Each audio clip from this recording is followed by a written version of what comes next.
ra vợ thì ở đây thôi. Vợ, thì em ở đây à?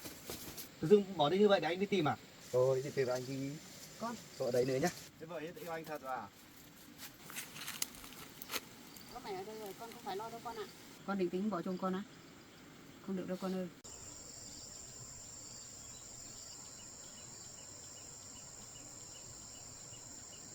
Con ơi, con. Gì mẹ?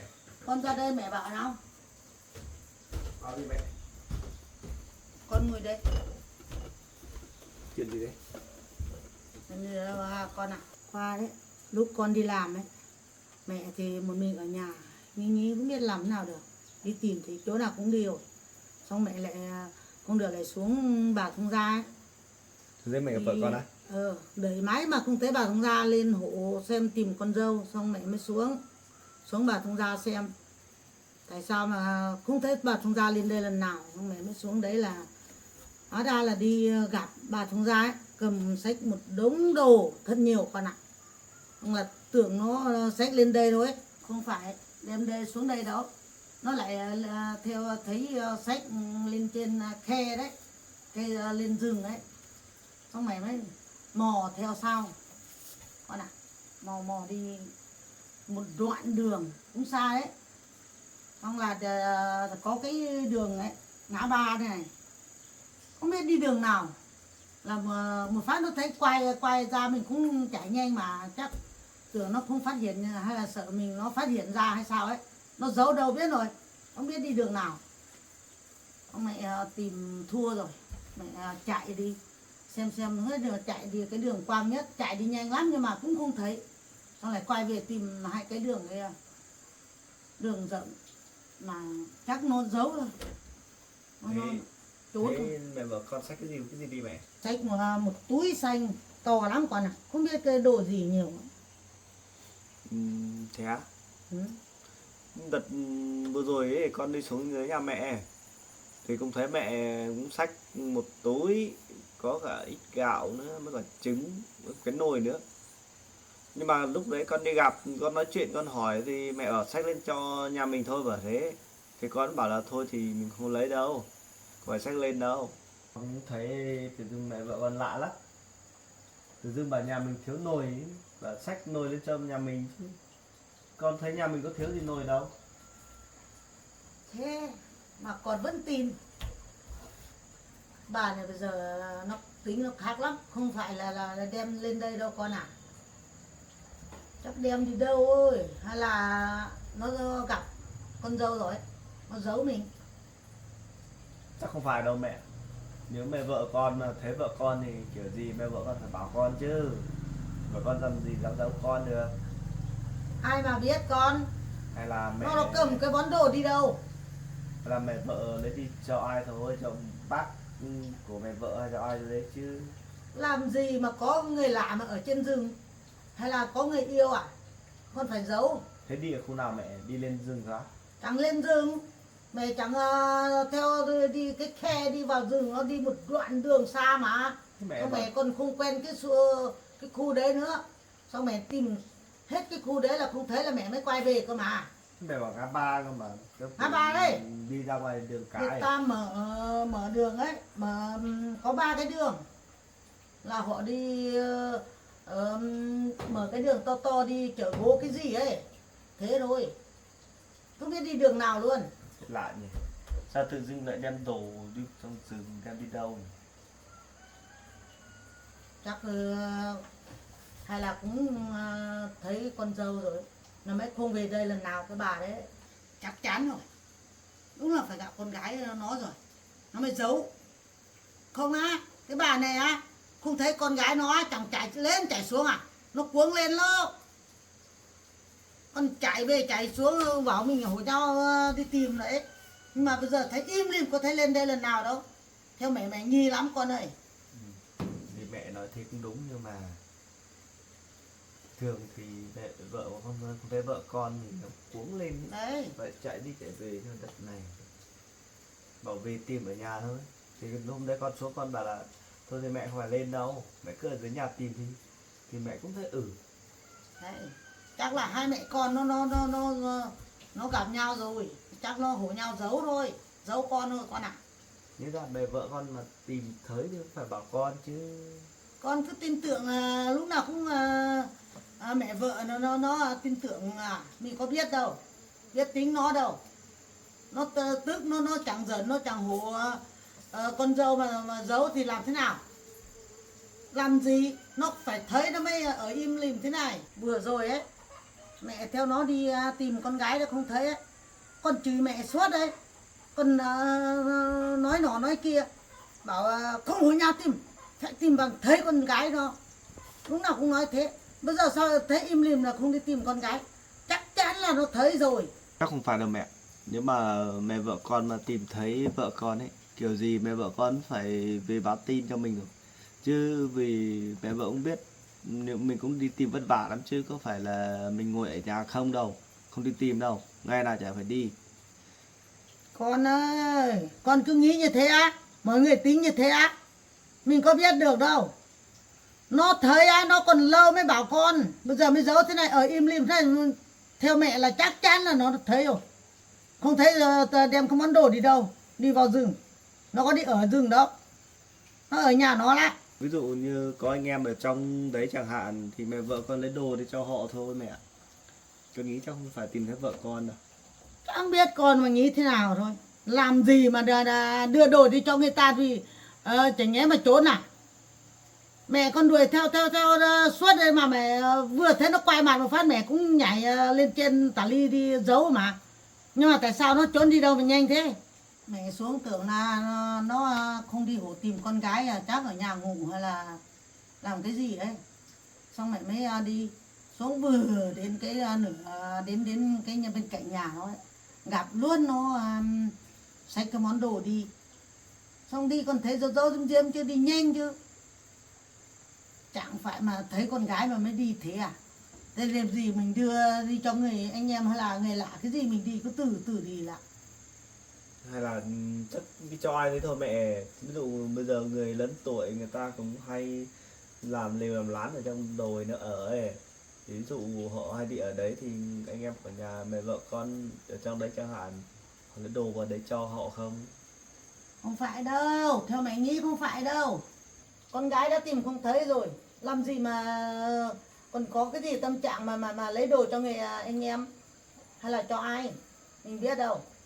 Chắc chắn là phải thấy con gái thôi mới làm thế, nó giấu con thôi.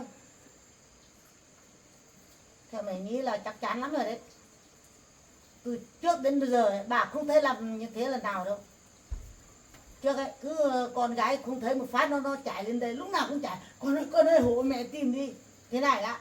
Đợi này mà ở im lìm về nhà là ở đến bây giờ. Có thấy ngó nghe mà đến đây đâu. Con không ngó đầu đến đây con à. Chắc chắn rồi.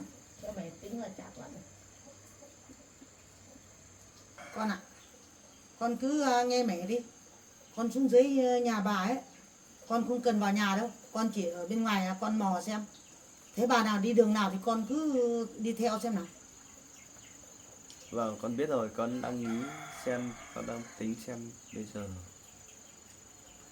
Rồi con sẽ xuống dưới đến nhà mẹ vợ con xem mẹ vợ con có ở nhà không, hay là lại đi vào trong chỗ nơi mẹ nói kìa, hoặc là đi đâu, hoặc là tìm thấy vợ con thật. Đấy. Hay là đem đồ đi cho anh em của mẹ vợ con. Thì bây giờ mình cũng chỉ là nghi ngờ thôi mẹ. Cho nên Nghi ngờ bây giờ mà. mình cứ đi ra đấy xem là mò mẹ vợ con xem thế nào mà. Rồi, đi mẹ nhà nhé. Con đi á. Con hát đi thôi, con đi xuống dưới đấy xem thế nào, tình hình nào cũng biết rồi. Nếu con đi nhá, con cứ từ hỏi đi mò xem á. Nếu thấy nó ra cửa đi ấy, đi đến đâu thì con cứ chạy theo sau xem. Con biết Nếu rồi. đưa cho anh em nó thì mình cũng tìm đi, mò đi theo sau đó sẽ thấy. Nếu đi cho con gái thì mình mò đi theo sau vẫn thấy con ạ. Mà con phải nhanh nhẹn nhá, đừng cho nó quay nhìn thấy nhá. Con biết rồi, con đi trộm con còn đi bắt được. Chỉ là mẹ vợ con ấy đấy thì con mò thì còn lâu mới phát hiện ra con này. Con mẹ cũng nhanh lắm nhưng mà vẫn phát hiện ra ấy, xong mới nó đi giấu ấy. Mẹ gọi nó không ra đâu, mẹ gọi máy mà, gọi tìm máy mà. Bảo thằng ai xuống ra đây đi, ra đây mà không ra đâu, không biết đi đâu. Rồi, thế con biết rồi.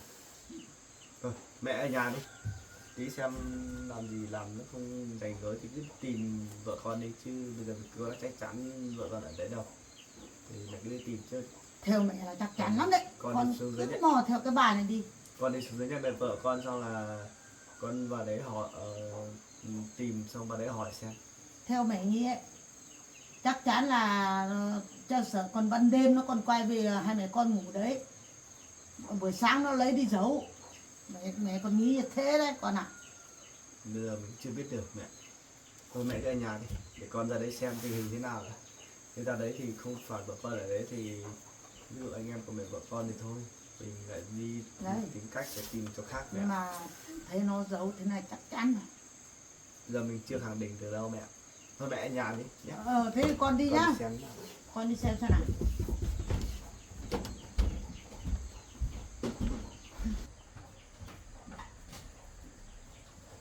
Đấy, nếu con đi thì nếu phải như thế thì con bảo luôn mẹ nhá, gọi mẹ nhá. Con biết rồi mẹ.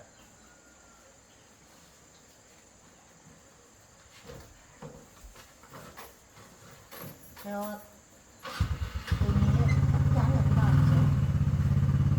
Không giấu nó lên đời. Cái bà này chắc chắn là thấy con gái nói rồi. Đã thấy con gái mình thì bảo đi, bảo cho mọi người biết đi, mà còn phải giấu à? Con gái mà có phải vàng đâu mà giấu. Thật đấy bà này. Bà này ấy, nếu gặp con gái thì cũng phải bảo một câu chứ, mà cứ cho con trai mình lo lắng thế này. Mày á, tao gặp á, gặp nó mới trận rồi, chỉ một trận thôi. Thật đấy. Đấy mình cũng phải bảo nhau. Gặp cái nhà thằng nhà to chứ.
Chắc là hôm nay mình cũng mỏi. Chứ mẹ lại sống.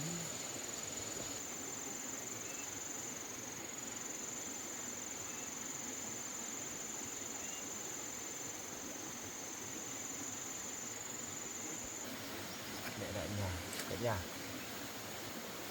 Bây giờ có nên vào không? Giờ vào mà hỏi thì chắc mẹ cũng nói thật rồi. Nếu mà theo lời mẹ kể, cứ để mò xem lát mẹ nó đi đâu thì mà lát mẹ không đi đâu thì nó vào.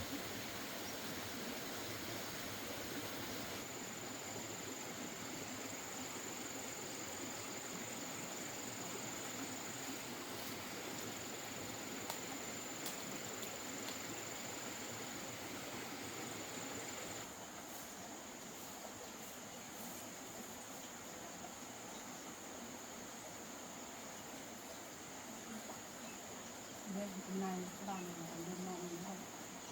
Mình chuẩn bị lấy một cái đồ đi cho con gái, tí chăm, muối này, cái chiếu này. Các bạn đơn ngon đi. Không sao rồi, có gì.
này có thể đi.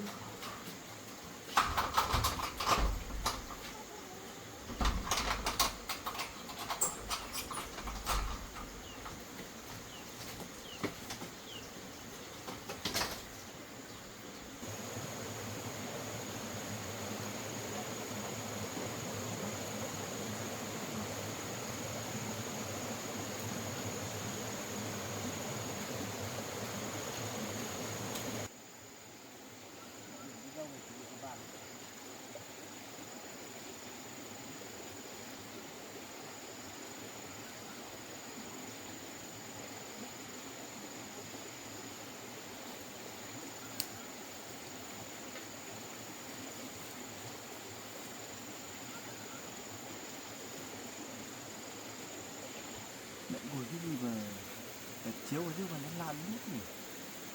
Đi còn vội vàng chứ.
hóa ra vợ thì ở đây thôi. Người vợ này muốn giấu mình à? Chắc là mẹ biết lâu rồi. Tháng nào cũng thấy mẹ lên đến nhà mình bây giờ. Hóa ra giấu con gái ở đây thôi. Thế cũng bảo mình một câu chứ, để cho mình đi tìm suốt này lâu. Sao mẹ vợ mình cũng thương mình mấy sao rồi. Mẹ thấy bà thương mình lắm mà. Đấy con ạ. Đấy con mình làm cái giường này vừa nhỉ. Thế là đẹp rồi.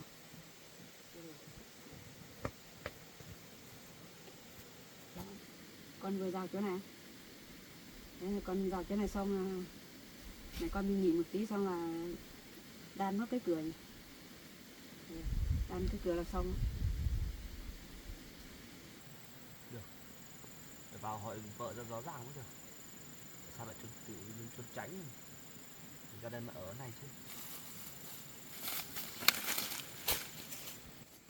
Nhóm lửa đun nước uống tí ra mày khăn nhớ lắm rồi con ạ.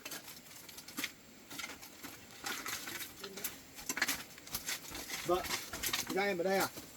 Ơ, con. Vợ. Con, Làm sao đây? con sao biết hai mẹ con ở đây con? Mẹ, sao mẹ lại giấu con? Mẹ không được giấu con đâu. Thế mẹ không giấu con sao tầm vừa rồi con xuống con hỏi mẹ, mẹ rõ ràng mẹ biết vợ con ở đây rồi phải không? Chưa biết đâu. Không thể nào. Vợ ơi, sao vậy? Con ơi, Em làm sao thế? Giờ anh cái gì cũng phải nói rõ ràng rồi chứ. Sao tự dưng lại bỏ tràn ra đi thế? con. Mà có biết anh đi tìm vợ khó lắm không? Anh Con. cảm đợt vừa rồi mưa anh cũng phải đi tìm. Anh có được ở nhà đâu. Con. Đi tìm suốt. Không, mẹ thôi từ nói. Con nói chuyện với vợ con ạ. Và nói đi, nói rõ ràng là thế nào? Giận anh với cái gì? Anh có được chửi vợ, có được mắng vợ cái gì đâu. Anh còn đang lo tiền để đưa vợ đi thổ thai cơ mà. Anh đã lo sắp đủ tiền rồi. Tại sao vợ lại bỏ đi như thế? Đi ra em phải hỏi anh một câu bảo là không làm nữa hay như thế nào thì em phải bảo rõ ràng rồi chứ. Tự dưng bỏ đi như vậy để anh đi tìm à? Con bình tĩnh. Thôi Nói mẹ từ từ mẹ đã con. cứ chờ lát con nói chuyện với mẹ sao? Vợ, em hãy nói đi. Con. Thế đợt vừa rồi em đi em đâu? Về làm chỗ này ở đâu đây hả? Con không được nói to với con gái của mẹ. Hả? Nên mẹ có biết con đi tìm vợ con vất vả không? Biết rồi, Kể mẹ cả cũng biết dầm của mưa con ra đi nắng mà. con都phải đi. Con có được nghỉ ngơi nào ở nhà cơm không dám ăn. Mẹ biết rồi Có con toàn ạ. nghĩ về vợ con có được ăn đâu. Mẹ biết rồi nhưng mà mẹ lo con gái mẹ vừa tìm thấy con gái, nếu con nói là to thế này sợ tí con gái lại chạy mẹ lại tìm không thấy. Con Đấy, bình tất tĩnh cả nói đều từ từ thôi do cả con mẹ à. đấy. Ít ra mẹ thấy vợ con ở đây thì mẹ phải bảo con một câu chứ. Mẹ có bảo con đâu. Con vẫn phải đi tìm ngày nào có phải đi đây. Con có được ở nhà đâu. Nhưng mà mẹ không vừa thấy, mẹ chưa kịp lên bảo con thôi. Con không tin đâu. Vì hôm qua mẹ con đã lên thấy mẹ xách đồ lên đây rồi. Vậy đợt vừa rồi con xuống nói chuyện với mẹ. Chắc chắn mẹ cũng lấy đồ lên đây cho vợ con rồi phải không? Không. Mẹ định mang trứng lên nhà con thôi mà. Con không tin đâu. Không giờ có chuyện trùng hợp mà mang trứng mang nồi đi này đâu. Nhà con không phải không thiếu cái nồi đấy đâu. Thôi vợ. Giờ anh không trách vợ nữa. Vợ và anh đi về đi. Thôi thì về nhà để anh xin vợ đấy. Thôi vợ. Vợ chồng mình cũng đấy ra cũng lâu rồi. Có nên không nên ấy thì cũng là vợ chồng mình. Thì thôi. Những gì không nên thì bỏ qua đi. Hãy về với anh đi nhá. Thôi bà, nghe lời anh đi. Thôi về với anh đi. Đừng ở đây nữa. Bởi anh một mình ở nhà anh cũng buồn lắm. Ngày nào anh cũng đi tìm vợ anh cũng nhớ đến vợ thôi. Thôi thì anh về đi. Vợ đừng giận nữa. Vợ, về với anh đi vợ. Thôi, vợ đừng ở đây nữa, ở đây một mình nữa. Ở trong này toàn rừng xanh không à. Ở đây nguy hiểm lắm. Thôi tốt nhất vợ với anh đi về. Thôi mà. Vợ. Thôi đi về với anh đi. Con. Vợ ở đây nữa nhá. Con bình tĩnh. Con dễ bình tĩnh ngồi đây mẹ kể cho con nghe. Không kể Con đâu. gái cứ ngồi đi Thôi, con. mẹ không cần là kể đâu. Có gì đưa vợ con về nhà rồi mình nói chuyện sau. Đi vợ ơi. Thôi mà vợ ở. Con có biết anh tìm vợ khó khăn lắm không? Con cứ bình tĩnh đi, bình Vợ. tĩnh để mẹ kể cho con nghe đã con. Vợ và anh đi về đi. Em ở đây nữa, ở đây có cái gì đâu. Thôi, tôi nhắc em được việc anh đi. Nhưng mà vợ Con. anh được xin vợ ấy. Con để Vợ. mẹ kể cho con nghe đã con. Vợ đi về với anh đi vợ. Đi gặp xin vợ ấy.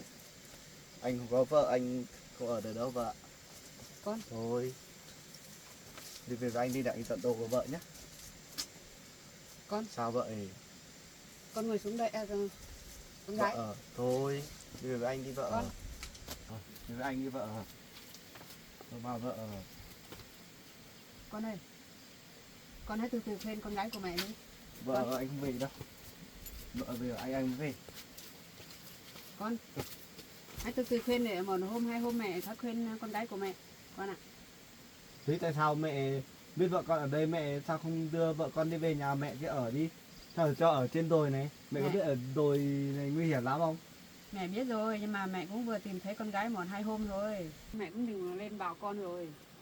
Nhưng mà mẹ nghĩ là con gái của mẹ ấy thì cũng viết cái giấy dặn mẹ bảo nếu mẹ bảo con thì con gái lại chạy đi. Xong mẹ nghĩ là mẹ khuyên con gái bảo thế con từ từ suy nghĩ lại một hôm hai hôm. Xong thì mẹ mới lên bảo con. Thế ít ra thì mẹ cũng phải, con ra đến nhà mẹ cũng phải bảo con một tiếng chứ. Mẹ có biết con phải nhờ cả anh em của con, đồng đội của con đi tìm không? Tìm khắp nơi, lấy cả điện thoại chứ đi để tìm từng nhà từng hộ một, không thấy. Mẹ có biết thời điểm đấy trời vừa mưa nữa, đi tìm người có phải dễ đâu. Mẹ biết thế Thì mẹ rồi. biết rồi mẹ cứ không bảo con một câu. Lúc đấy thì mẹ vừa tìm thấy con gái thì con gái vừa khóc vừa kể cho mẹ bảo là viết cái giấy ấy cho mẹ bảo là nếu mẹ về bảo chồng con ấy thì con gái lại chạy đi. Xong mẹ lo là con gái lại chạy đi lần hai thì không biết mẹ kiếm đâu là tìm thấy các con. Vì con gái đó mẹ đã tìm vất vả lắm mới thấy. Xong mẹ cũng chờ đợi một hôm hai hôm để con gái suy nghĩ lại đó con ạ. Thế ít ra mẹ phải bảo con một câu để con còn biết chứ. Đằng này mẹ cứ giấu. Mai hôm qua mẹ con còn xuống đây còn mò mẹ kể con biết đấy. Hôm nay con mới mò về đấy. Nhưng mà con gái không cho mẹ nói. Nếu mẹ nói thì con gái lại chạy đi chỗ khác thì mẹ lại tìm đâu ra thấy con gái con.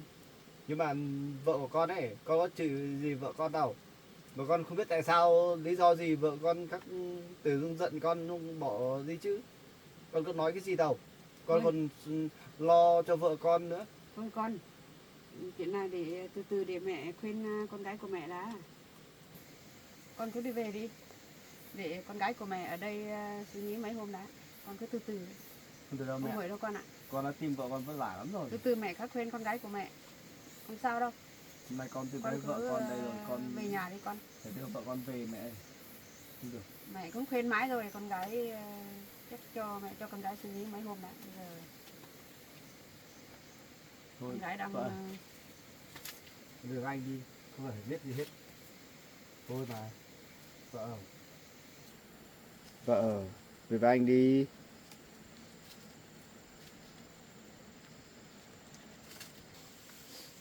Vợ, em đừng đi suy nghĩ như vậy. Vợ không có gì để làm gánh nặng cho anh đâu.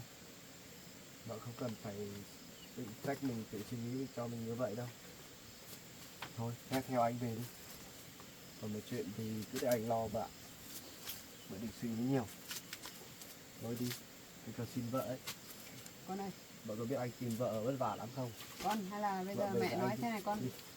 Đang thời điểm mà Thì con anh gái vợ. giận thì con cứ Vợ. từ từ khuyên đi. Vợ. Không Vợ phải anh về khuyên đi đuổi vợ. đâu con ạ. Vợ. Thôi mẹ hôm con khuyên vợ con đi mẹ. Ừ mẹ biết rồi, mẹ từ từ đã, từ từ con cứ về nhà đi, từ từ mẹ khắc khuyên dần. Không được. Con tìm vợ con vất vả lắm rồi. Mẹ biết Con không cho rồi. vợ con ở đây đâu. Nếu không tí bắt con đi về, vợ con lại trốn đi chỗ khác. Không được. Đi vợ. Về với anh đi vợ ơi. Đi vợ. Vợ ơi, mình đi về đi vợ. Vợ. Ở trong này nguy hiểm lắm vợ. Vợ có thấy ở rừng hay tàu rừng xanh thôi, đừng với anh nữa. Con, Vợ. Về với anh đi. Ở đây Con một mình ở gái đây nguy à? hiểm lắm. mẹ bảo này, nếu chồng con khuyên Dạ. quá, khuyên nhiều quá thì con cho chồng con Vợ về đi suy con. nghĩ lại đi. Suy nghĩ lại đi vợ. Về với anh đi. Ở đây nữa, anh thấy ở đây rừng thì toàn đồi không, sao là có nhiều thứ nguy hiểm lắm. Nhìn thấy anh đi. Vợ. Thế thì anh ở đây với vợ nhé. Thì vợ ở đâu anh ở đấy thôi, anh không về nữa nhá. Thì ra anh đi. Anh còn Ôi, xin con. vợ ấy. Vợ với anh Con tìm à? vợ vất vả nào không vợ? Con nhìn chồng con không thấy thương à?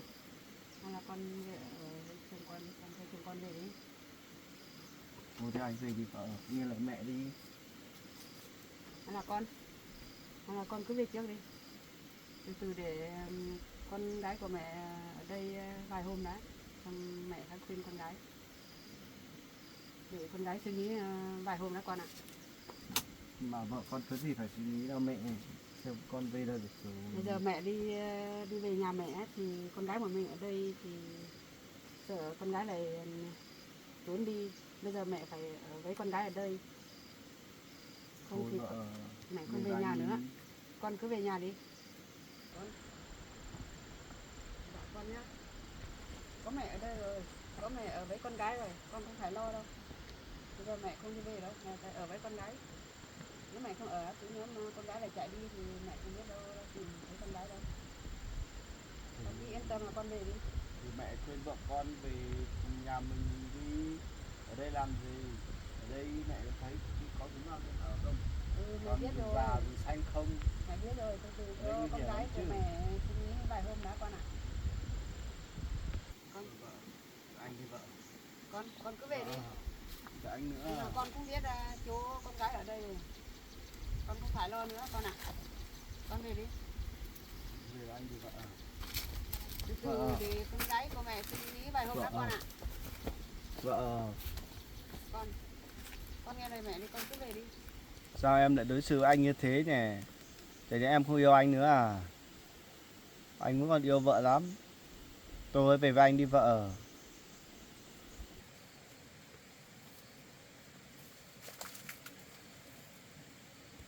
Thế vợ hết yêu anh thật rồi à? Thôi con ơi, con cứ nghe lời mẹ đi, con cứ đi về đi. Có mẹ ở đây rồi, con không phải lo đâu.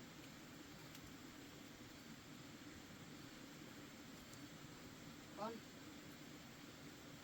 muộn rồi con ạ. Con cứ đi về đi.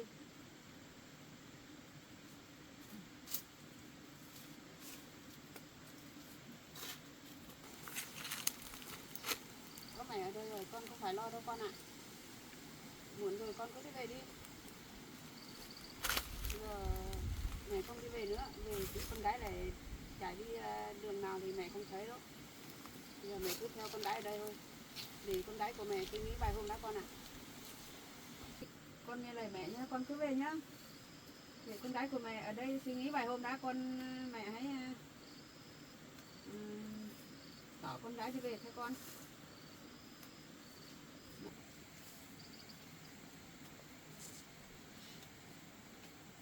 Con ơi, mẹ cũng cho con ở đây vài hôm thôi nhá.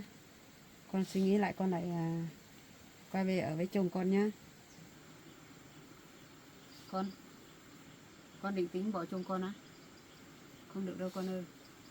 Mẹ nhìn thấy chồng con yêu thương con lắm. Và lại mẹ cũng nhìn thấy chồng con mẹ thấy thương lắm. Suốt ngày đi tìm con đấy. Con không được làm thế đâu nhá con nhá. Con phải nghe lời mẹ. Ở đây vài hôm xong con suy nghĩ lại nhá. Con lại quay lại đi về ở với chồng con nhá. Con gái nhá.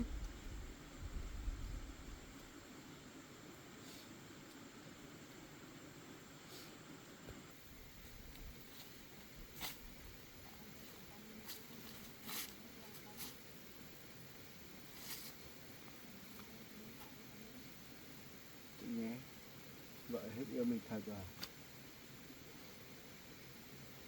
Sao bảo mà cứ không về vậy?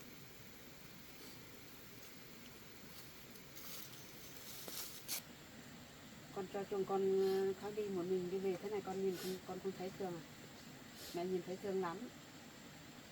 Con nên suy nghĩ lại nhé. Thế này con không được bỏ chồng con đâu nhá. Mẹ không cho con bỏ chồng con đâu. Mẹ cũng thấy thương con dễ lắm. Bây giờ mẹ cho con ở đây thôi nhưng mà con suy nghĩ lại nhá. Bây giờ con không tìm được một người chồng thực tế như thế đâu. Với lại á, con rể nó thương mẹ lắm, nó là ra tiền là xây hẳn cái nhà bé cho mẹ ở mà. Mẹ nhìn chồng con mẹ cũng thấy thương lắm. Con không được bỏ chồng con đâu nhá, con phải nghe lời mẹ nhá,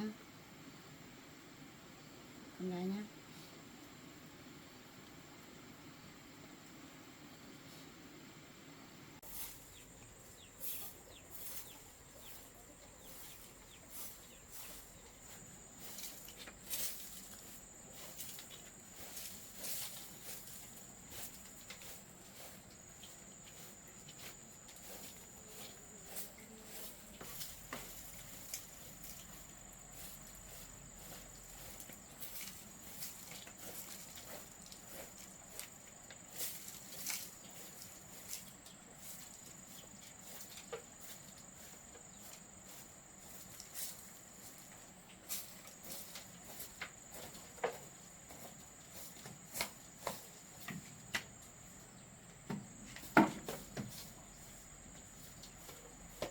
Ôi giời, cái nhà này, thời gian này toàn mãi đi tìm con dâu, không quét được, bẩn thật đấy, cái bẩn hết rồi này, bẩn quá.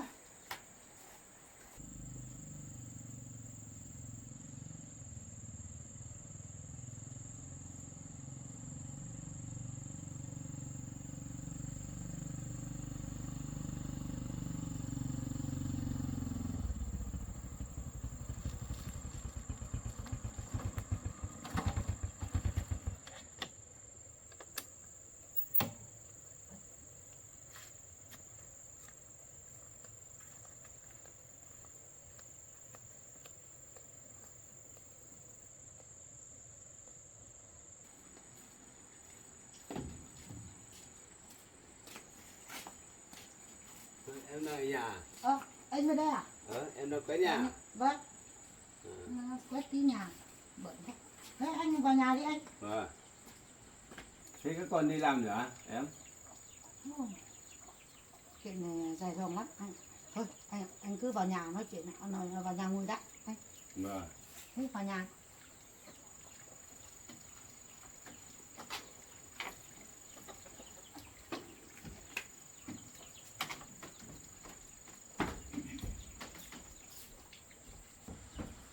Ngồi đi anh. Vâng.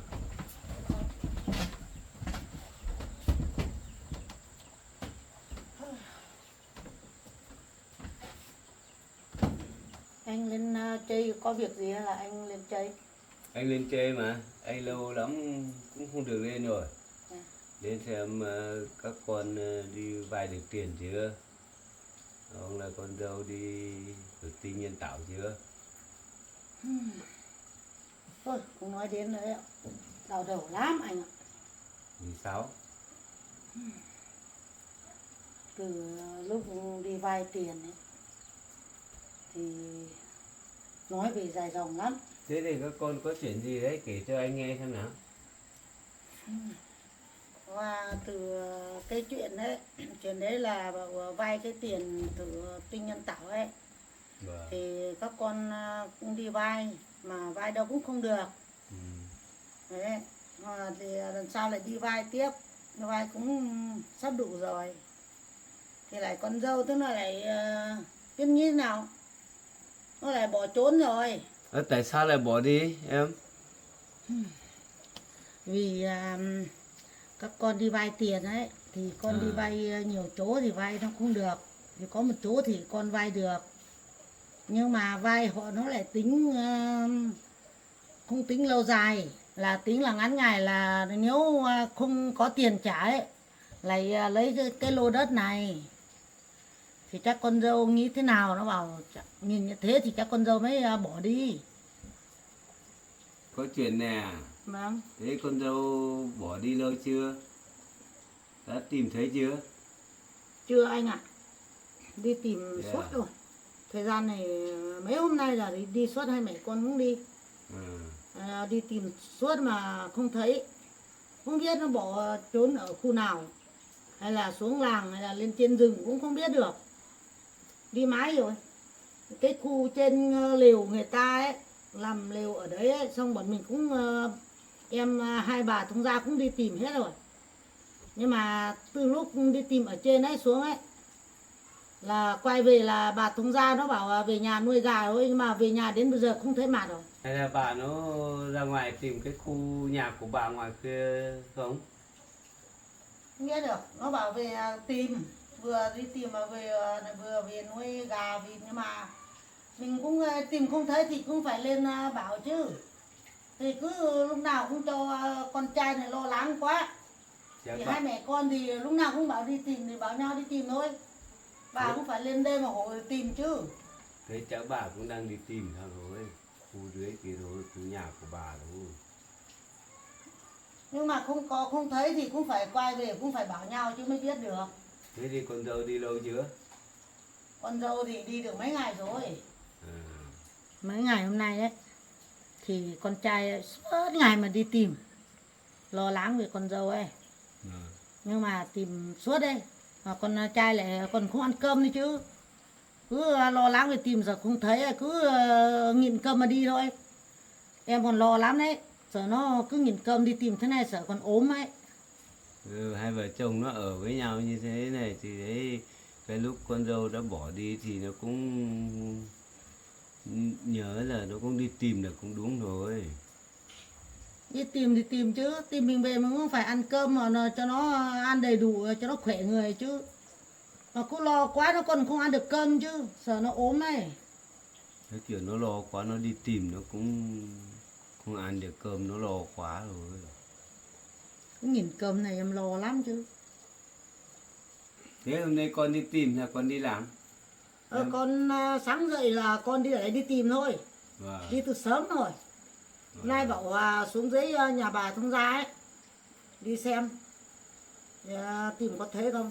Vâng. Lâu lắm rồi bà nó không lên đây rồi. Và con đi Thế từ đã đi sớm. tìm xuống dưới kia, tìm hết anh em ở bên bà bên dưới kia xem nào. Chắc hôm nay đi chắc tìm cả ngày đấy đấy. Vâng. Em cứ ở nhà thôi. Hôm nay một mình thì ở nhà quét tí nhà linh tinh đó, bận quá. Vâng. Và em đi tìm thì em cũng không biết đi đâu mà tìm rồi. Tìm suốt rồi, khu nào cũng đi thấy đi hết rồi. Đi mấy hôm nay rồi. Hôm nay mới nghỉ một tí nhà rồi quét nhà. Vâng. Thế thì cô đi người đi tìm thế này cũng khó đấy, vất vả đấy nhỉ. Vất vả mà. Không biết Đi nó suốt. Không không thấy. biết nó lên đồi hay là nó xuống làng. Xuống làng cũng đi hỏi hết rồi. Không ai bảo gặp. Vâng. Ông lại đồi cũng đi hết rồi. Bây giờ không biết đi đâu tìm. Cứ ngồi nhà chờ đã. Thế mà đấy cũng phải đi hổ tìm rồi, cô ở nhà chờ thì sao con dâu sao nó về được. Em vẫn đi mà, nghỉ mỗi hôm nay mà quét tí nhà sàn các loại thôi. Phải chờ, nếu không thấy thì tí con trai về. Nếu không thấy thì lại đi tìm tiếp mà. Vâng. Đâu cả hổ nhau đi tìm thôi. Đi mà. Em cũng thua rồi, con dâu này.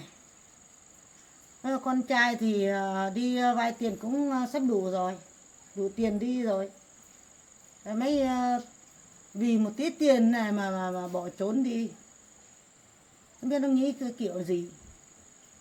Chắc là con dâu nó nghĩ con trai đi vay tiền nhiều lắm, vay nhiều lắm sợ nó ngày mai nó không trả các thứ được ấy. Thì chắc con dâu mới bỏ trốn rồi.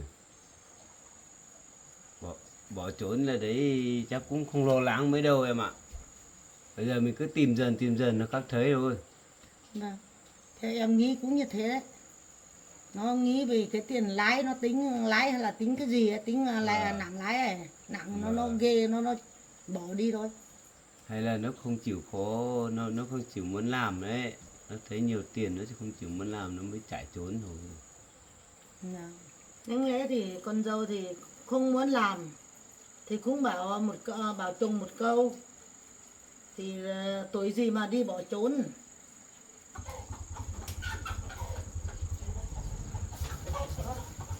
Con trai về đấy. Thế con trai về à? Đấy. Con về ra. Thế con về à? Mà tự nhiên là gì cũng không gặp. Là thế nào? Thế nào con? Đến bảo thông gia thế nào? Sao? Là đi đến bảo thông gia thấy không? Mẹ, như hôm qua mẹ kể, như sáng nay mẹ kể ấy, con cũng đi xuống đấy thì con cũng đi mò, con không vào luôn đâu, con đi mò ở nhà mẹ kia, mò một lúc thì thấy mẹ tự dưng đựng cùi đựng đồ đi chả biết đi đâu, nhưng con thấy mò đi theo. Theo xong là đi một đoạn ở trên kia xa, xong là cái chỗ ngã ba mẹ nói kia ấy, thì mẹ ấy lên cái đường bên trên mẹ, cái chỗ đường giữa đấy. Lại đi đường giữa. Thì con lên theo đấy thì đi vào trong đấy thì gặp ngay vợ con ở trên đấy thật mẹ. Mẹ biết ngay mà. Mẹ nói không bao giờ sai đâu. Mẹ mới bảo qua mẹ cũng đuổi đi theo đi là đến chỗ nó cho thấy chắc nó quay chắc nhìn thấy mẹ rồi nó mới trốn. Không biết đây con đi cũng thấy mẹ vợ con để ý lắm. Nó để ý theo đường đi cứ quay xem á. Vâng, cả mà con mò từng tí một này không bị mẹ phát Không bị mẹ phát vợ phát hiện. hiện. Con đi lấy thấy đang bây giờ như làm cái lán ở đấy rồi mẹ. Nó làm lán ở đấy rồi á. Thế con đi tìm thấy con dơi à? Sao con lại không đưa về? Dạ vâng bạn, cháu tìm thấy rồi, nhưng mà cháu có bảo vợ cháu về, nhưng mà vợ không chịu về đâu, là muốn ở đấy thôi. Vợ cháu có khuyên mãi, vợ cháu không nghe, cháu đuổi cháu về. Nếu con dâu không chỉ về chắc là tại cái bà thông gia thôi. Đấy. Tại sao mà không lên đây, ngày nào cũng thấy đi mò mới thấy nó đem đồ lên, hóa ra xây đồ đi giấu con gái đấy rồi. Thế thì cháu bà đấy giấu rồi. Con cũng biết, nên con nói chuyện với mẹ thì thấy mẹ bảo là mẹ cũng vừa mới tìm thấy vợ con ở đấy được 1-2 hôm nay thôi, thế con không biết được vì mẹ cũng vừa về đây mà mẹ. 1-2 hôm mình cũng phải báo tin chứ. Không báo đâu. Chẳng mà nó giấu à? Chắc là hai mẹ con nó giấu thôi, nó hổ nhau nó giấu ở đấy thôi, cho con nó ở đấy thôi. Theo con nghĩ thì chắc mẹ vợ thì chắc muốn bảo mình rồi, qua sợ vợ con ấy. Vợ con thì chắc kiểu gì cũng phải nói chuyện với mẹ rồi. Thì mẹ vợ con mới không dám nói cho mình biết đâu mẹ. Cái gì mà như mẹ vợ của con ấy, nó biết rồi, các con thì suốt ngày mà lo lắng phải về bảo chứ, cũng bảo một câu chứ. Con tìm thấy rồi con gái ở đấy mà con gái không chịu về cho nó nghỉ 1-2 ngày suy nghĩ đã thế này thì em có sao đâu. Cái bà này đã thấy rồi mà không bảo một câu nào, bực thế đấy. Hôm đã tôi gạt nhau đã, nói một trận nó mới được, không được đâu. Hay cho hai mẹ con này suốt ngày mà lo lắng mà đi tìm cả ngày bực lắm đấy cái bà này. Thôi đã thấy thì thôi, mình cứ bình tĩnh đã. Chắc phải thế đâu mẹ. Không tại mẹ vợ con đâu. Con nghĩ là chắc tại vợ con không cho mẹ vợ con nói để cho hai mẹ con mình biết thôi. Thì đấy con cũng nghe thấy mẹ vợ bảo là mẹ cũng muốn nói mà vợ con không cho nói. Cứ nói sợ lát vợ con mà biết thì lại đi trốn đi chỗ khác mà ở ấy. Thì mẹ vợ con cũng tìm không thấy nữa. Cho là mình cũng đang tìm giờ nữa thì sẽ khó khăn hơn mẹ. Theo mẹ là mẹ không tin là cái bà này đâu. Cái bà này là đáng lẽ là con gái của mình bảo thì con gái sao không nghe. Con gái vẫn nghe mà. Chắc là tại cái bà này thôi. Không tha đâu. Mày thấy nói một trận rồi. Không được. Vâng mẹ, bây giờ tìm thấy vợ con rồi mình không cần phải trách móc ai nữa. Giờ con đang nghĩ là kiểu gì để đưa được vợ con về đã. Chứ bây giờ vợ con không chịu về con không biết làm kiểu gì nữa. Không về cũng không, chắc nó muốn ở thời gian nó 1-2-3 ngày nó nghĩ thế nào nó lại nghĩ thông suốt nó lại khác về thôi mà con. Bây giờ tìm thấy thì mình còn nghĩ dễ rồi, cũng không phải là lo lắng như hôm nọ đâu. Hôm nọ thì lo lắng quá thì con không ăn cơm thì thế này nó yếu lắm, ốm đấy. Nhưng mà nó không muốn về thế này ấy. thì nó làm được chỗ ở không con? Nó có chỗ ở rồi à? Con nói thế thì làm được hết rồi, làm cái lều nhỏ nhỏ ở đấy sao ấy, Thế à? còn nó khuyên mãi cũng không về. À, cho nó làm cái liều xong nó muốn ở mấy 2-3 ngày cho nó nghĩ thông suốt ra nó khác về thôi con ạ, con không phải nghĩ nhiều đâu. Nếu đã gặp thì biết con ở đấy là không phải nghĩ nhiều rồi, không phải đơn lo. giản như thế đâu mẹ ơi. Theo con lấy vợ có biết cho con xem đấy, thì vợ con nó bảo là không muốn về nữa, không muốn để gây khó khăn cho con nữa, vợ con chắc muốn bỏ con thần đấy mẹ. Không bỏ đâu. Mấy hôm nó mình bảo nhau, mấy hôm lâu lâu nó khác về, con cứ đi bảo máy nó khác về. Bởi vì con thấy đợt này vợ con nó có quyết tâm lắm, không như trước. Nhưng mà đợt này con dâu bỏ đi ấy, có phải con chửi, có phải mẹ chửi đâu. Nó khác bỏ nhà đi thế này chắc mai nó nghĩ thế nào nó vẫn về thôi. Biết là vợ con khác bỏ đi, nhưng mà con được biết thì đợt này chắc chắn vợ con sẽ quyết tâm rồi mẹ, chứ không như mọi lần. Như mình đuổi nó thì nó khác, mình chửi nó chạy nó khác, nhưng mà có phải mình chửi đâu, có ai chửi đâu, không ai nói câu nào đâu, không sao đâu, cứ tự biết nó ở đấy là không sao rồi. Và cũng ra đó hỏi nhau bảo mai nó khác về. Thôi con ạ, bây giờ đã tìm thấy, bây giờ khuyên dần dần nó khác về thôi, không cần nóng vội đâu con ạ. Cháu cũng biết thế, nhưng mà bây giờ cháu cũng khuyên vợ cháu lắm rồi, nhưng mà vợ cháu không nghe. Bây giờ cứ khuyên kiểu gì nữa.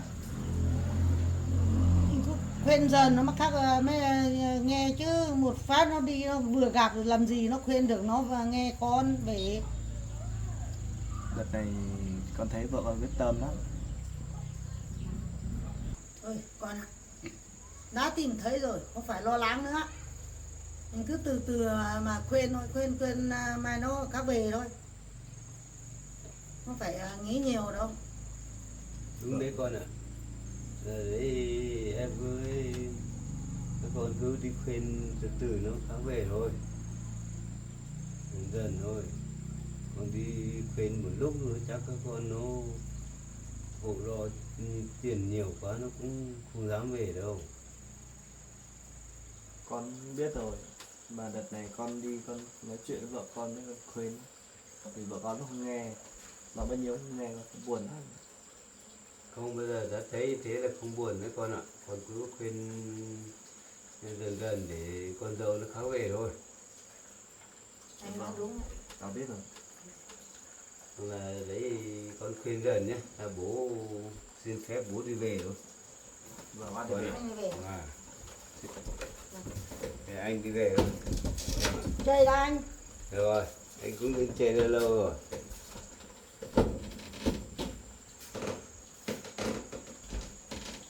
Con ạ, bây giờ đã tìm thấy rồi là tốt rồi. Bây giờ con không phải lo đâu. Tìm không thấy thì mình mới lo thôi. Đã thấy rồi mình không phải nghĩ nhiều rồi. Nhưng Biết mà nó ở đấy là tốt rồi. vợ con thua luôn mẹ. Tại sao nó con có nói gì vợ con đâu, có làm gì đâu mà tự dưng vợ con lại ghét con thế. Con chịu rồi đấy. Cái này là theo mẹ nghĩ ấy. Mẹ thì lo mất con nó làm cái tờ giấy đó dây nó nhặt được. Thì nó tức quá nó đi thôi, đi vài hôm chắc vấn đề. Nhưng mà kể cả thấy cái tờ giấy đấy thì cũng có vấn đề gì đâu, vì con cũng đã nói chuyện với vợ con rồi. Nhưng mà mình vay được tiền thì cái mảnh đất này mình bán được bao nhiêu thì mình cứ bán thôi. Chứ bây giờ quan trọng là đưa vợ con đi cấy đã. Chứ còn qua thì bây giờ biết tại sao lại giận chứ, thua chỗ đấy rồi. Chắc con nghĩ về nhiều tiền, nó nghĩ nhiều điều quá thì nó mới bỏ đi.